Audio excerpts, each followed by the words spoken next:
What's up, everyone? Welcome back to another episode of Boleros. Sam here with the Sultan of Sando, Mr. Gab Lim. What's up, Gab?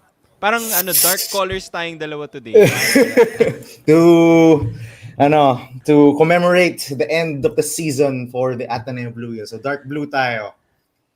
Isama rin natin ng Adamson dito, sige. Sa FEU. Pati, sama na rin natin FEU sa pagluluksa natin. Shout out to the De La Salle Green Archers for not only booting Ateneo but also booting FEU. Yes. From And Final Four to contention. my fellow Ateneans, my fellow Ateneo Blue Eagles fans, I tried. I said the La Salle is back. I tried as much as Na double possible. negative mo ata, Gab. Hindi. I said it 3 times. So, yung na-cancel out. But yeah, I tried. But it is what it is. Jacob Cortez and Mike Phillips were just too much for the Ateneo Blue Eagles. That They was were crazy. amazing today. Of course, Jacob Cortez chose to break out of his slump against the Ateneo Blue Eagles. But we'll get there later. We'll get there later. Let's talk about, syempre, let's talk about our sponsor. And because La Salle won today, we obviously have to feature their team.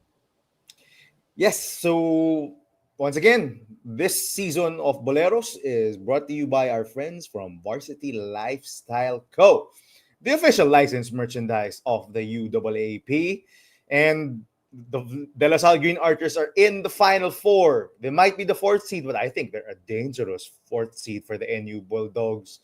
They have to beat NU twice. They haven't beaten NU in this season, but with the way they played earlier, and if we get a Jacob Cortez like that again, I think they're gonna be in a good spot. So if you're interested in further supporting the De La Salle Green Archers in their bid to get back to the finals, purchase some merch from Varsity Lifestyle Co. They have some shirts, they have some hoodies, they have some varsity jackets.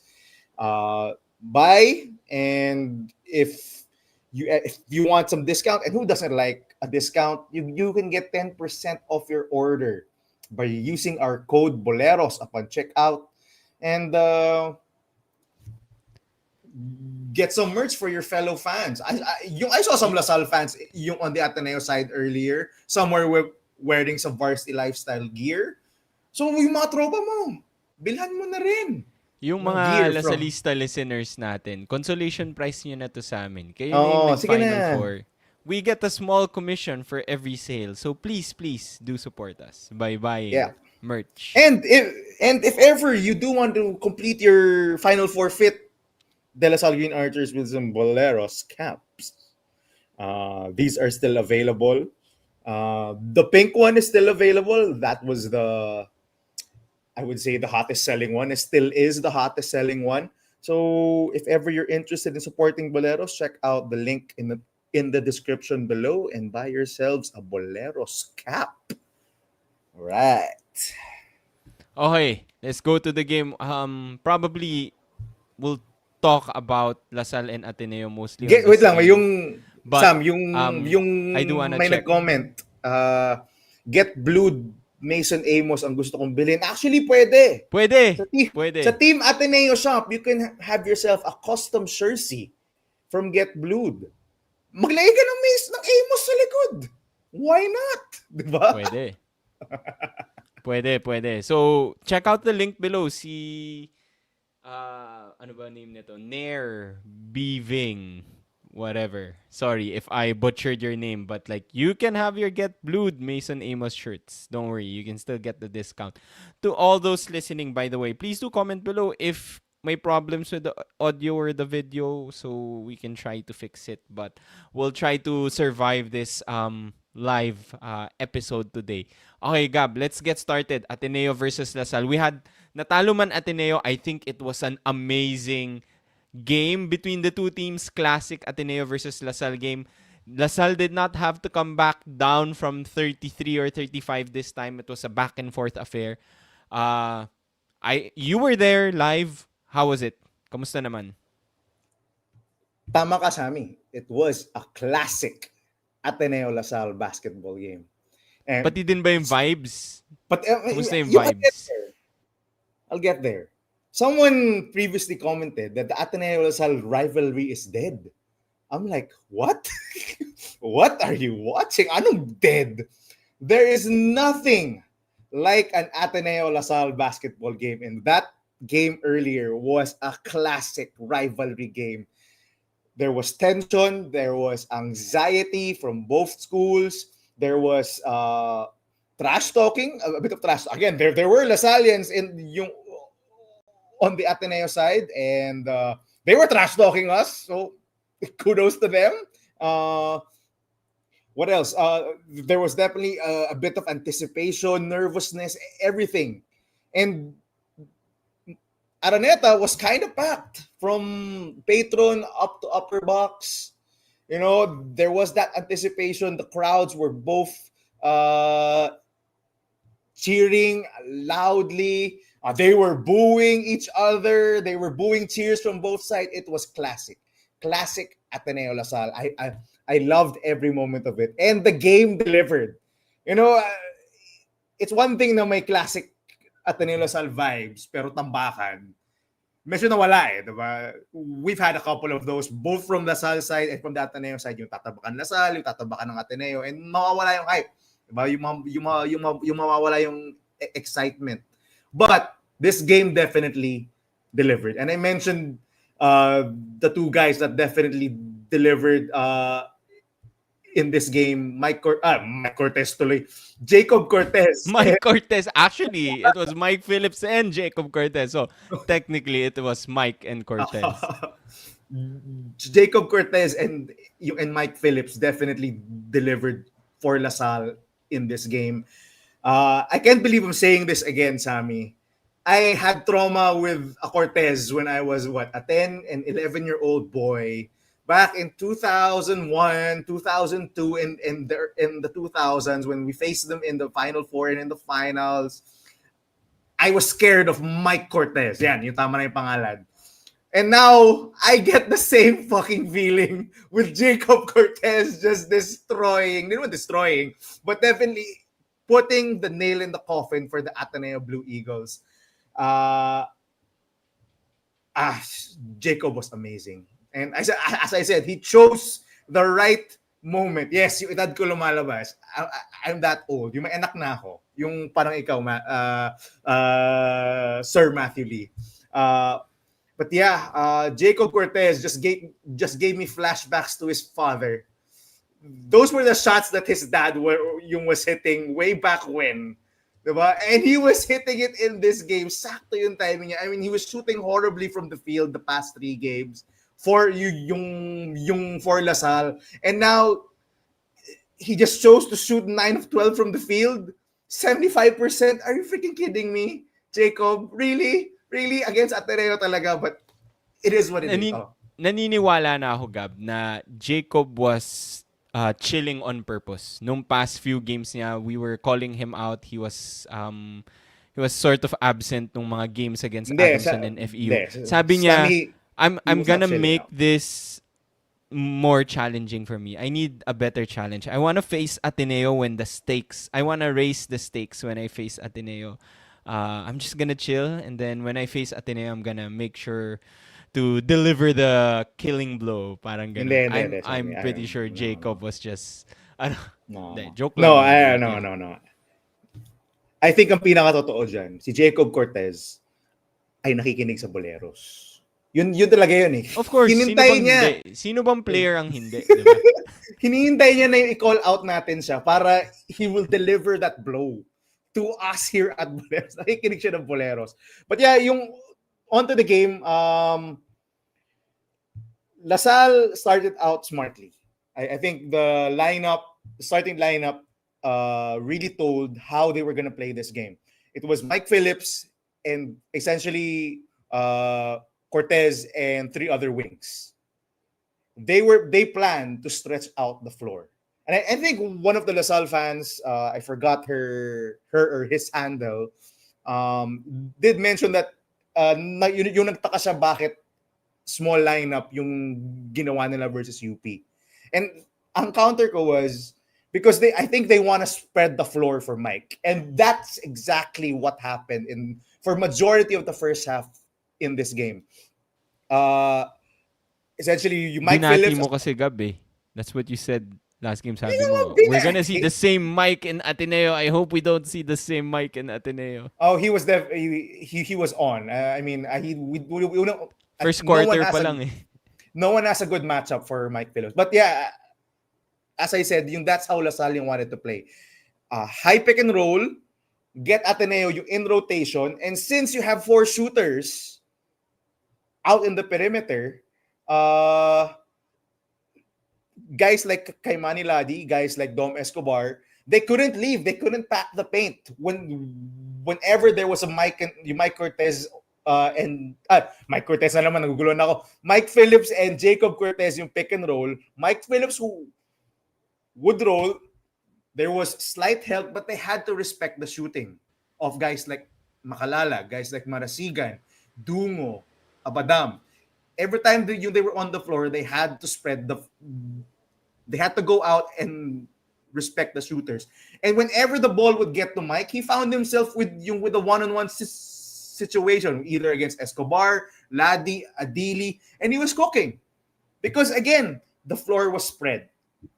I think that was majority of the LaSalle offense. And when they weren't able to get it to Mike, and when the paint was packed, they were able to spray it out to other shooters. They were able to spray it out, get Ateneo into a hard closeout, and drive to the basket. I think Sibores got a couple of baskets simply by that simple game plan.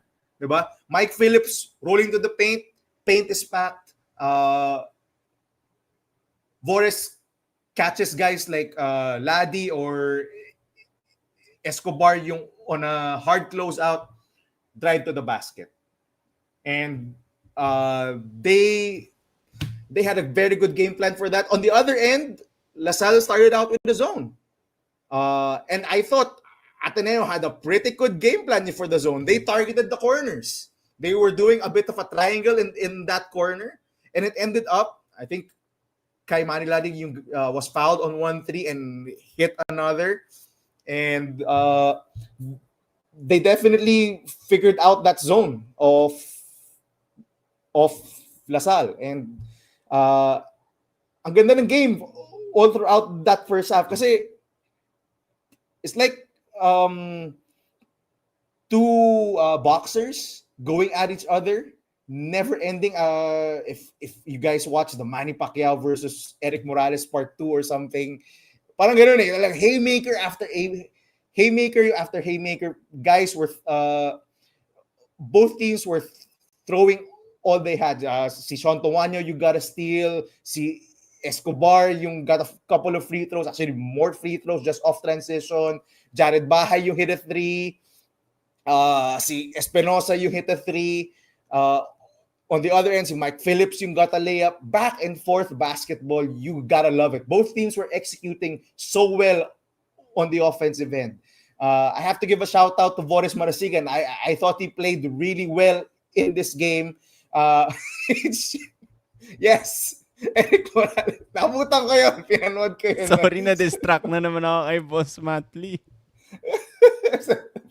But yeah, haymakers on both sides, and si Boris was pretty effective just attacking closeouts and being aggressive. Yung upper body strength niya talaga has really helped him in his yung finishing yung at the rim, and his handles have vastly improved. Actually, these past two games, I was gonna say, especially the past few games, no? Yeah. We've seen the best of Boris Marasigan. I think his handle has improved a lot. Now, there was still a moment, I think, in the UP game where he lost the handle. I think it was on a Harold Alarcon steal.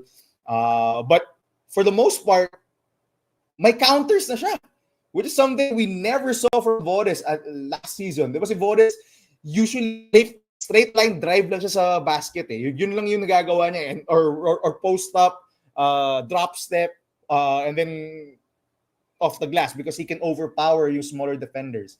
But now we're seeing an expansion of Boris Marasigan's game. Quite unfortunate that he was ejected in this game. I hope he does not get suspended. Hindi We'll naman talk about that. siguro. Yeah, we'll talk about that later. But in the second half, Sammy, uh, Ateneo and Divine Adili came out smoking. Divine Adili, I think, had 8 straight points. Six, eight In straight points, yeah. Yeah, 6, 8 straight points, just pounding it in the paint. Great looks by Jared Bahay. I thought Jared Bahay was orchestrating the offense spectacularly for what 39 minutes until nung last minute na biglang nag-falter siya. But yeah, and kudos to LaSalle. Again, the resiliency of this LaSalle team. I think that they were down by as much as 10 on two 11. separate 11 and then 10 on one other occasion. And I have to give a shout out again to another role player, Luis Pablo. I thought his aggressiveness, yung rolling to the basket, his aggressiveness again, attacking closeouts, was key to LaSalle staying in this game in that third quarter. And when it came to the fourth, you just had to bank on guys like Jacob Cortez. And I think towards the end of that third quarter, when Coach Topex reinserted Mike Phillips and Jacob Cortez, he allowed Jacob just to control the pace of the game. Ang ganda talaga ng pag-control ni Jacob Cortez ng pace ng game. His change of pace is amazing. Diba? He can suddenly speed up. He can stop at a moment's notice and then catch his defender off guard and just put it off the glass. He was cooking. He was cooking in this game. I love watching. I've loved watching him since the preseason. You know, we may be Ateneans, but we appreciate good basketball. Lalo na si Jacob, Maui, Jacob Cortez fanboy yun. Oh, yeah, ako rin. Actually, if you watch Jacob Cortez in this game, who wouldn't be a fan? What he did was amazing. And Suwabe din eh. Parang tatay niya.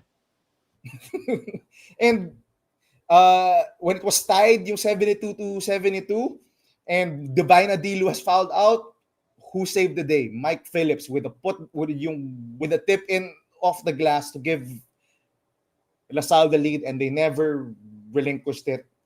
Capped off by a jumper, a mid-range jumper by Jacob Cortez over Jared Bahay. Poetry in motion, yung grabe, because you're so worried about Jacob's drives that when he crosses up, when he hesitates, you have to respect the drive. So you cannot contest that hard. You cannot try to contest and block his jump shot because you're so worried about his drive. And he hesitated. He did a sort of a hezzy move, pulled up, knocked it down. Dagger for the De La Salle Green Archers. Over Wacky. Over Wacky is who's a good defender, who's a good defender, block a lengthy shots, defender. Yeah, lengthy Sammy, but yun nga defender. because you're so worried about his drive, you're so worried about him getting to the basket. You have to respect that. You can't close out too much.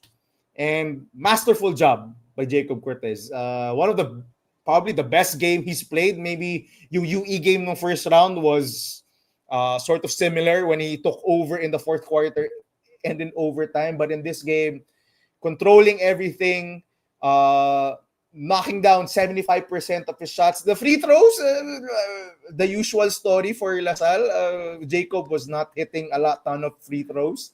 But actually si Jacob, he's either really good or really bad. If you look at yung mga free throws niya the past few games, it's either perfect, like 7 of 7, 6 of 6, or it's like 1 out of 6, 1 out of 4.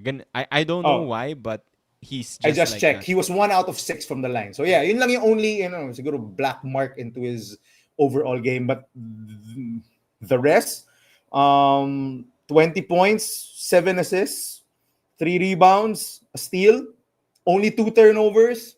Incredible.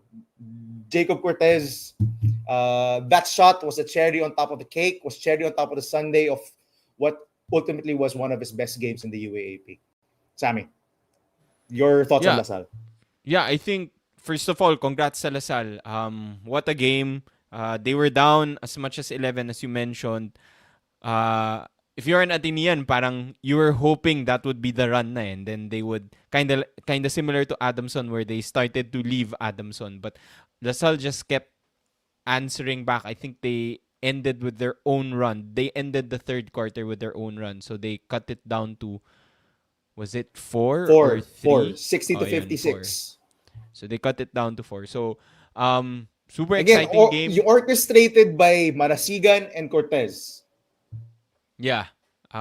Super exciting game. That's what we wanted to see. You mentioned the three guys, probably yung top three guys, no? Si Jacob Cortez, Mike Phillips, and then si Boris Marasigan. Uh, Siguro one guy that's also worth mentioning for me, Luis Pablo. I think he was really, really great I in this mentioned game. him. I said You that. mentioned them. I know. But like, feel ko underrated pa rin siya. I feel like we need to put the spotlight on him. The they don't expect him to contribute as much offensively, but he did score a lot then in this game. But I And think hit his what's free throws. oh nga no, he hit his free throws then. Actually si Jacob yung who missed a ton in this game. Si Pablo and si Mike surprisingly were really good at the free throw line today. Baka si Coach Renren Ritualo has finally worked his magic on the big Even guys. Mason yung bricked one. Yung mga good shooters Actually, nila yung nagmi-miss. yeah.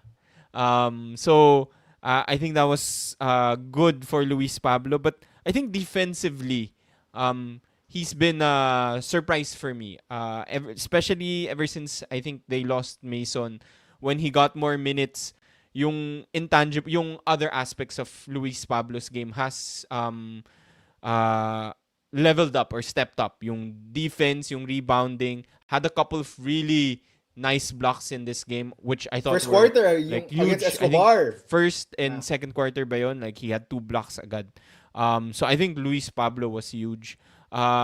What's good about this Lasal team is you still have a lot of options, diba? Like if you look at the lineup, Earl Abadam didn't have the best game, pero sometimes si Earl Abadam yung top scorer. Wala pa nga si Golyena. So I think they are a dangerous team, especially against NU. Sabi ng mga tao sa comment section, maybe they're peaking at the right time with the wins, the big wins against UP and then now against Ateneo. Uh, Beating NU seems doable, especially with Jacob Cortez playing like this. Another thing that's worth mentioning for me sa Lasal, I think it was a good move by Coach Topex to let Kian Baklaan warm up during before the start of Mind the game. games. I love it. Mind games, Classic. diba? Number I one, love it. mind games against Ateneo. Parang everybody was talking. Parang nagme-message na sa atin. Maglalaro ba si Baklaan? Ganyan. So that was the question. But also, I think for me, just for the team, diba? Team spirit, like being able to see your bro, your guy, back on the court. I think that was a great strategy by Coach Topex. Mason Amos, I think may nag-comment then, like, I'm glad they didn't force him to play that much. I'm sure he wanted to get his revenge against Ateneo. He didn't hit a shot.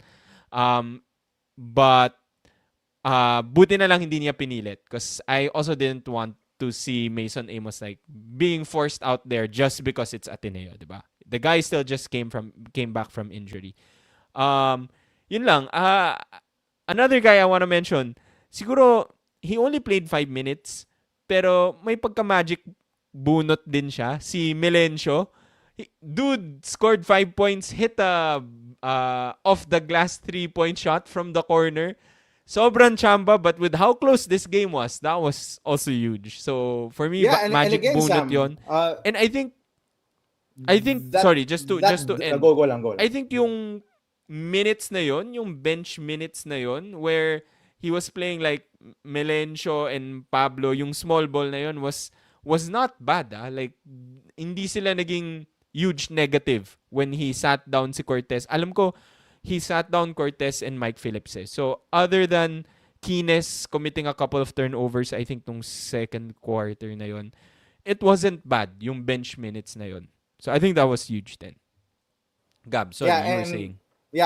yung I was saying again that Melencio drive was off a pick and roll action between Mike Phillips and I think it was Gilan Kines at that time, Baka nga, catching yeah, sorry nga. Ateneo Yeah, you in might be right. rotation, hard close out, drive to the basket. walang help because, again, you have to respect the shooting. That other shot, yung from the corner, again, yung from, I think, a Boris Marasigan drive, breaking down the defense, attracting help, out to the corner, knocked it down. That was the LaSalle game plan in the first half, just trying to catch Ateneo in rotation, pick and roll after pick and roll after pick and roll.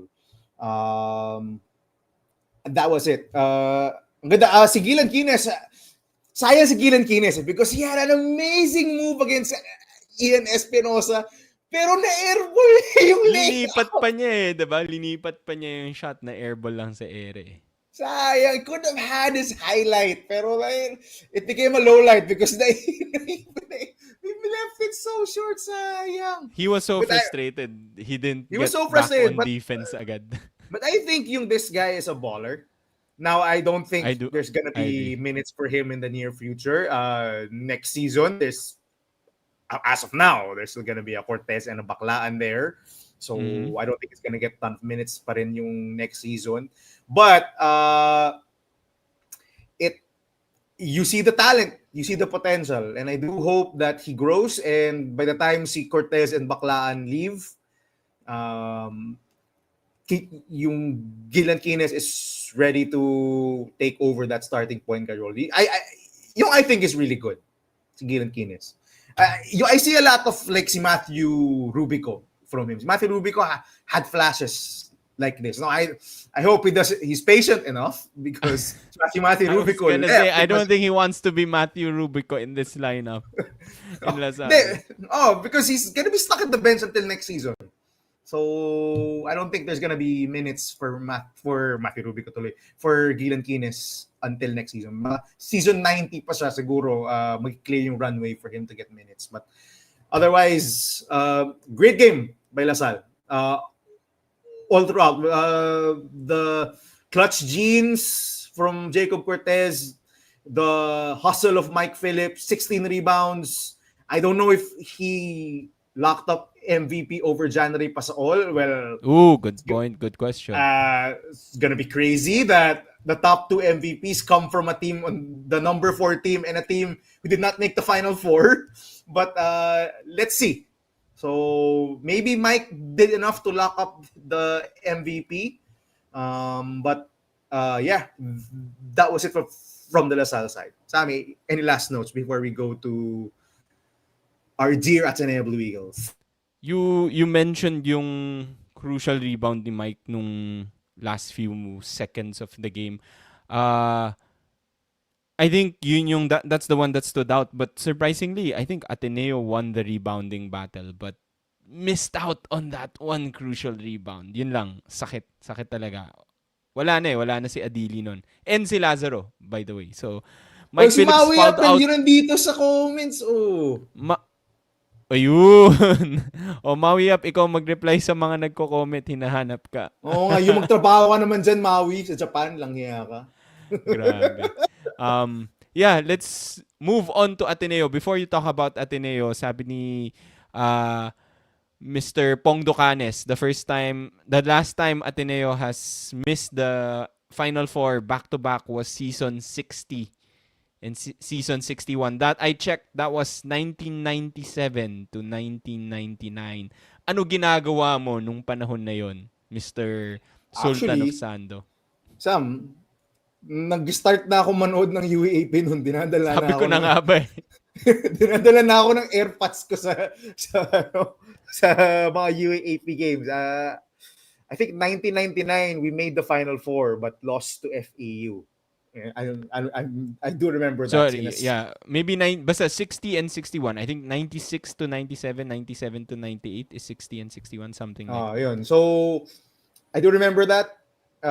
It was the beginning of the rise of the Jolipa, yung Blue Eagles. But that was a long time ago. So, painful season for Ateneo. Let's go to Ateneo. Okay, for the Ateneo Blue Eagles, I think this game was a microcosm of their entire season. They played well for 39 minutes and 10 seconds of this. I thought they played a hell of a game. going toe to toe with the De La Salle Green Archers. As I said, their execution in the their execution in the first half, in the third quarter, spot on. Did their defense falter a little bit at times? Yeah, but I think that's a credit to LaSalle's execution in, in this game. I was worried about the foul trouble of Divine Adili. It came into fruition, and that tip Actually, in. they started out good, diba? Like, Adili and si Ladi weren't fouling. Yeah. But eventually, uh, the fouling out of Divine Adili yung did them in, because that tip in by Mike Phillips really hurt them. You the one that gave them the lead. They just had no size in the paint to handle Mike Phillips. But yeah, Ateneo played so well. Dom Escobar was trying his best, and actually si Kaimani Ladi also, they were trying their best just to keep Ateneo in this game and preventing them from going home. I thought Escobar brought out the bag. His mid-range fadeaway is so nice to look at, because again, you have to just like with Jacob Cortez, you have to respect his drive to the basket, because he does love to take it to the basket to drive. So when he does his handle James Harden like crossover, or you on the perimeter, you have to back off, because if you get into him a lot, he will drive past you. He's deceptively quick He's for a sneaky. Yeah, he's sneaky quick. He's yeah, sneakily quick. Yeah. yung for a big boy, he is Husky. deceptively quick. Yeah, for a husky boy, he's deceptively quick to do yung to get to the basket. So you have to respect that. And his mid-range was on point.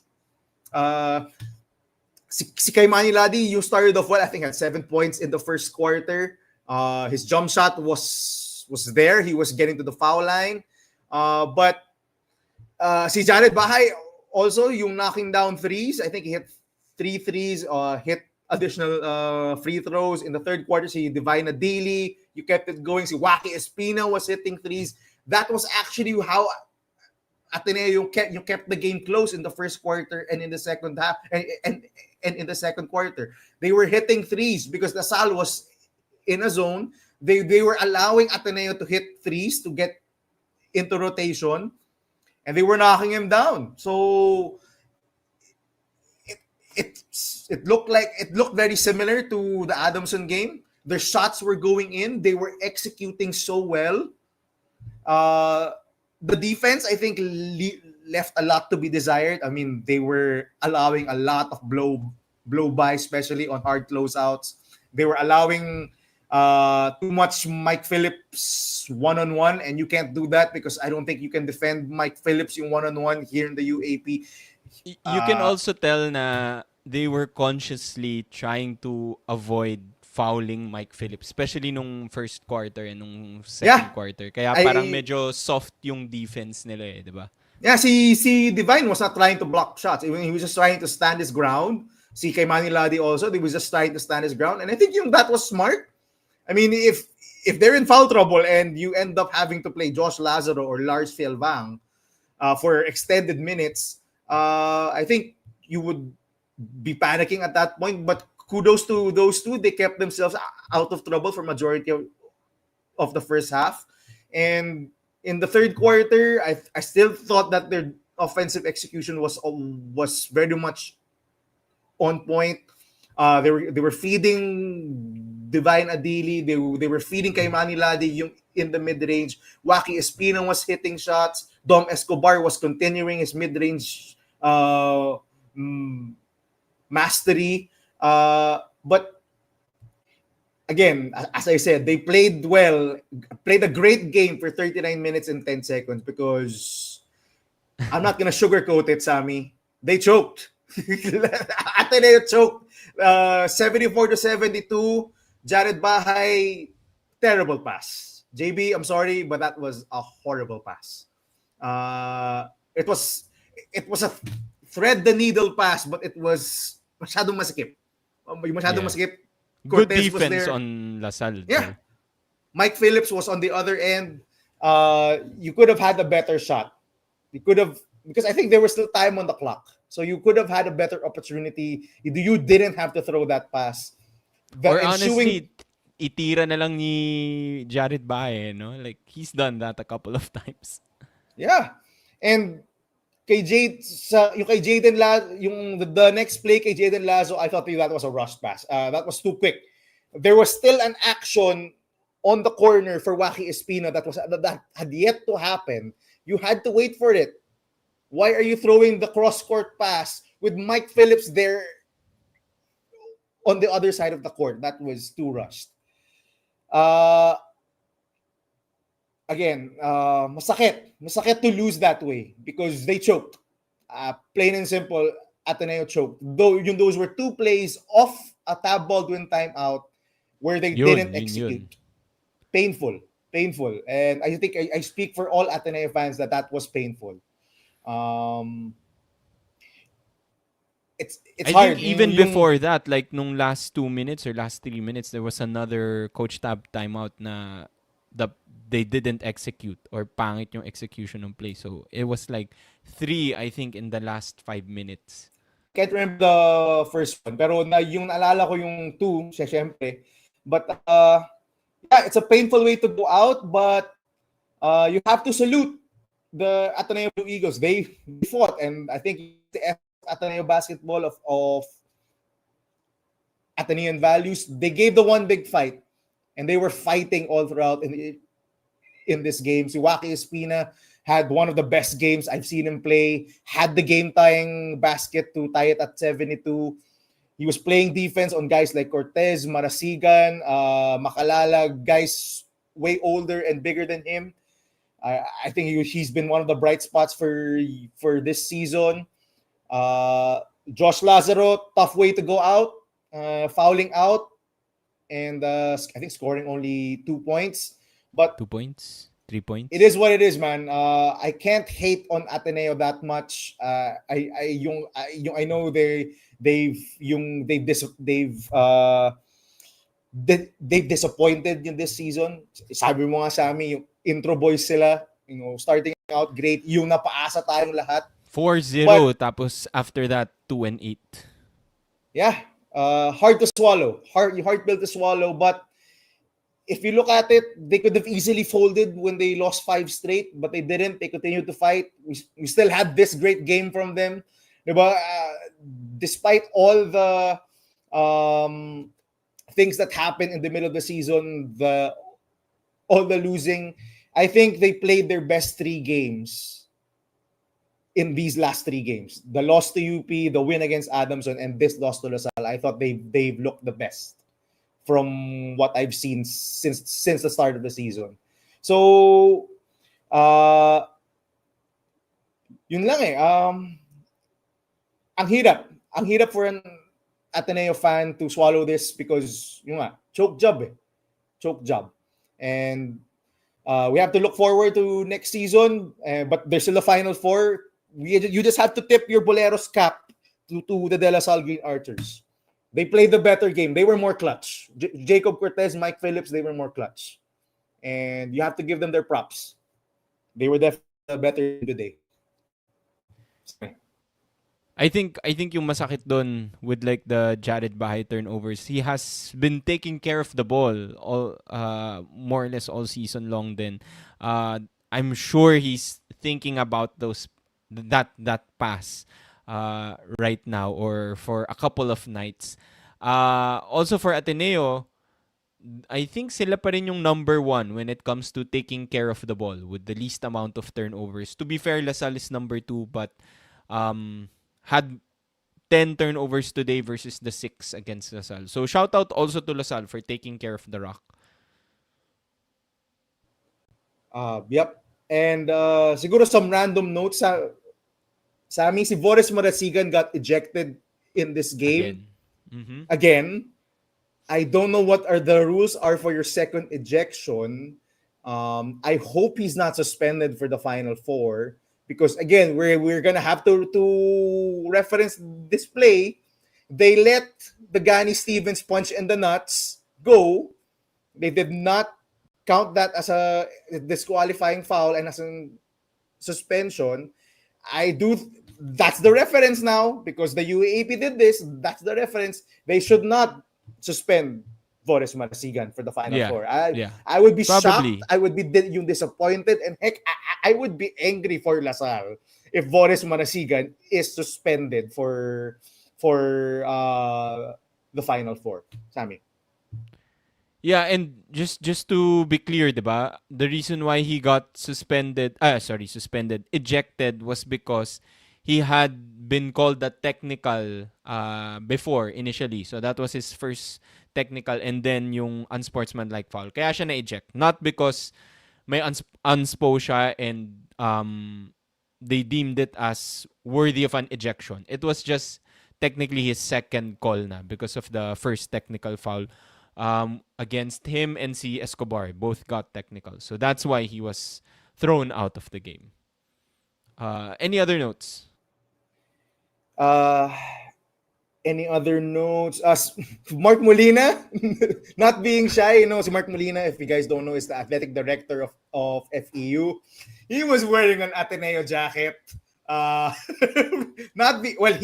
is an Atenean, so To be fair, gotta he give is him an that. Atenean. He's Ateneo, but he was not shy. He was definitely cheering for the Ateneo Blue Eagles because they needed Ateneo to win this game. I don't know. It's been a disappointing season for the Blue Eagles. Definitely, the 4-0 start gave us hope and napaasa tayo, and they ended the season poor. Well, they didn't end the season poorly. As I said, they played their 3 best games in yung end ng season. But losing 6 out of their last 8 games definitely hurt. But yung tamang power rankings natin, we had Ateneo at 6. Actually, they are at we 6. did have we had them at 6. You're right. Si Maui, diba? Si Maui, diba sa power ranking niya? Maui, yung alam ko dito ko sa chat. We had Ateneo at 6. We placed them at 6 in our power rankings. Saktong 6. Saktong 6 sila. Kasalanan pala ni Maui kaya napunta sa 6 yung Ateneo. Exactly. What else? You know it's a real classic Ateneo Lasal yung rivalry game. Whenever there's a call on either end and the whole crowd is pointing at the ref, they're all angry. I think that happened with the Divine Adili. I think his 5th foul or his 4th. His 5th foul. His 4th foul, you must push on Jacob Cortez. Yeah.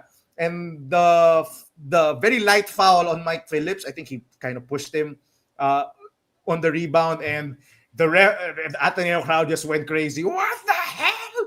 And then on the other end, when Mike Phillips did a hard show on the Jared Bahay pick and roll, picked up a foul and gave Bahay the 2 free throws, the whole Lasal crowd was standing. They were all shouting. You know that Ateneo Lasal is back and the rivalry is still alive when those things happen. You gotta love it. You gotta love it. Also, another note, you also gotta love it when si Mason Amos was on the free throw line, and then the whole side of the whole side of the Ateneo crowd was booing, was cheering, was waving their hands up. You know Ateneo Lasal is back, diba? Ano pa ba? Ano bang notable moments? Even yung FEU stars, 'di ba, were there watching. Sina Pasaol. Sila Pasaol. Alam mo, yung comment ko na doon, Kirby, John Ray. Alam naman namin lahat kung sino yung sinitsir nyo. Magsuot na kayo ng blue. Kulang pa kaya tuloy natalo. Oo, yan tuloy. Yung pareho tayo eliminated. Yung Kirby naman, kasi si Jedrick ata nandun din, diba, yung tropa nila. Suot na kayo ng blue. Yung program director na yung nagsuot na ng blue eh. Humiram na kayo kay former coach of Ateneo, Mark Molina. Actually, yung si Cholo here in the chat, actually si Mason Amos had back-to-back threes. The whole crowd of Ateneo just went crazy. Diba? Yung back-to-back, I think one was short, it went back to him. It was an air ball. I think the LaSalle players did a good job naman of consoling yung si Mason noon. But yeah, I think it was smart for Coach Topex not to play yung Mason Amos that much. Yung I think na sabi mo rin, he also would have been taken advantage of. I think we saw that in the first round In the first round, yeah. of Ateneo LaSalle. Coach Tab and Ateneo were just hunting Mason Amos every time. So without Mason there, they didn't have a defensive liability, and everyone could play defense on the court. Now I don't know if that will be the case against NU. They need size because NU has a ton of burly big boys. PJ Palacelo, Kechin Padrones, Omar Jan, si Mun de la Cruz, all those big guys. But I think Mason will eventually get more minutes. But I don't know. He is a defensive liability. No, nagsabi si Vic Pablo. Matagal na naglaro si Vic Pablo. Ibang Pablo, si Luis Pablo yan. Ibang Pablo yun. Ibang Pablo yun. I think for Mason, sakto lang din, di ba? Kasi he needs to work his way back naman. So, probably limited minutes now and then, unti-unti. Hopefully, he can get back into game shape if they make it to the finals. Siguro another comment lang, just checking also the chat. There was a loose ball, scramble for the ball, and I forget kung sino yung nasa LaSalle. Was it Marasigan or Abadam or whatever? Pero are we just going to see Mike Phillips dive and protect his teammates' legs every time there's a scramble for the loose ball? Kasi I think this is like the third or second time I've seen Mike Phillips kapag may scramble for the ball, he will also just dive there and just block yung legs ng teammates niya. So natawa ako doon with Mike Phillips. May trauma na siya. May PTSD rin tong si Mike Phillips sa mga loose balls saka dives eh. Baka mamaya yung ma-injure ulit mga teammates niya. But yeah, at least he's trying to protect these guys. I just hope he doesn't hurt other guys in the process of diving and yung protecting his teammates. Okay. Go. I was gonna ask, like, since you mentioned LaSalle and NU, you wanna do like predictions for the Final Four or kahit things to expect before we end? It's gonna be sa tingin mo may second game dun sa mga against like I hope UP? Because LaSalle prevented us from getting more games. If Ateneo had won, we'd be getting 2 more games. We'd have more episodes. We have more podcasts. For sure, magre-record tayo after the LaSalle FEU game, and after the Ateneo or whoever won in that game. Sayang. So I do hope that LaSalle can extend it to a do or die game. Who knows if they're able to upset NU. I do hope yung UST can upset UP for one game and force a do or die game. Wala na akong manok sa mga to. So, I just want more basketball. Diba? I don't think Mike Phillips and you has to worry about the SEA Games anymore. I think Thailand just changed the rules again. So, I don't think he's going to be eligible to play in the SEA Games. So, nothing to worry about there. So, I think it's all good for more basketball. So, Sam, let's just get more basketball. Sam, you're on mute. Sorry, ang dami ko nang sinabi. I think the Final Four will start on Sunday. Saturday would be the cheer dance competition. We'll definitely cover... Wednesday pa ata, Sam. Ay, Wednesday pa. December 3. We'll definitely cover the Final Four. For FEU and Ateneo, Gab, since tanggal na sila, what grade are you giving them for this season? FEU, I would give FEU an A. I think we mentioned this already. The fact that they're in the hunt and almost made it to the Final Four. They finished number 5 officially, and with the loss of PJ Pre, I think this is a win for the FEU program. Now they just have to make sure that their guys stay. Because if they leave for another program, that's the real battle. Yung season, but yeah, if they leave for another program, that's It's gonna be bad for the UAP. It's gonna suck so much, and I'm gonna be so pissed if they end up leaving because they have been so good, especially in the second round for this season. Uh, a backup big is definitely warranted for FEU. Si Zayn Mahmoud, I think, is gonna play next season, but they need more front court depth. They can't play Mo Konate to 35 plus minutes a game. Mo Konate cannot lead the season in minutes in minutes again. It's Again. that's gonna be crazy. But they definitely have building blocks. I do hope that the bench continues to produce. I do hope we see this version of Rojan Montemayor, this version of Luke Felipe for next season. Guys who can come off the bench and provide some shooting and some defense. They'll have to replace the shooting of Neil Owens because Neil Owens is a one and done. One and done. Ano pa ba? They have to get more production from guys like Liam Salangsang. I think some minutes are gonna open for him. Again, you can't play sila Jan Ray big minutes. I do think si Joric, sabi ng ating friend si Jeffrey, yung forever FEU fan natin, I think he's still eligible for a season. So, eligible pa siya. Daw! Okay. Daw! So, babalik pa. Yung may Ito na trauma yun pa tayo. tayo ulit for next Oh, season no. kay Joric Bautista. So, Huwag na, I think, Joric, mag-pro ka na. I think he's graduating some, but he's still eligible. I think yun. Okay, So, okay. he's graduating from college, but he's still eligible to play. So, he can choose to come back. Joric, wag na. Please lang. For Ateneo, I give it a solid C. C to C+. Better than last year, obviously. Oh, yung better than last year. Again, they were not last. We had them at 6 in our power rankings, and they were 6, spot on. So middle. The start of the season definitely gave all of us hope, and I think that's the reason why their grade is not higher. They looked so good. They naman so good. But they did win their first 4 games. They beat LaSalle. We said yung Ateneo is back. We're never saying that again. And Yung pa yung thumbnail no? Oo nga, yun pa yung thumbnail. And it became a thing. Everyone is just jinxing everyone. We kind of love it. So, but yeah, you definitely can't give them a higher grade for me beyond C or C+. Because, wala eh. They didn't make the Final Four. They finished at 6. Now, yung napaasa tayo, they had their moments. Again, they looked really good. This last game, they looked really good. Their previous game against Adamson, they looked really good. And they're gonna lose a ton of rotation pieces. The 3 one and dones plus Josh Lazaro.